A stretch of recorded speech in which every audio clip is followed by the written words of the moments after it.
Pero Kiray, nung sinabi sa'yo na you will work with with Derek, ano yung parang nilook forward mo agad pa? Siyempre naman, like parang mga kasama niya sa movie, di ba? Sila Miss Chris, di ba? Sila Ann Curtis, Christine Reyes. Pero hindi na rin talaga ako nagkakakireselis pag dami niya gusto. Nakakakirek po ito. Malapit lang tayo, di ba? Balik niyo muna. Nakakirek yung movie na ito. Kirek. Then saka sobrang, iniidolo ko si Kuya kasi ang galing niya talaga umarte. Walang echos. Pero 500. Hindi totoo, ang galing.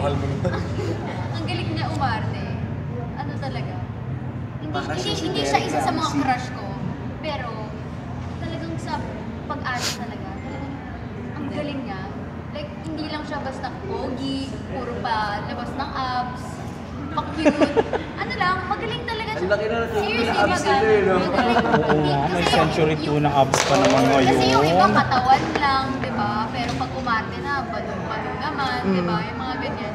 At least Like si sino Kuya. yan? Sino yan? Sabihin, pangalanan natin yung mga yan. Kian si Priyan. Tapos lang, wow, may abs! Diba?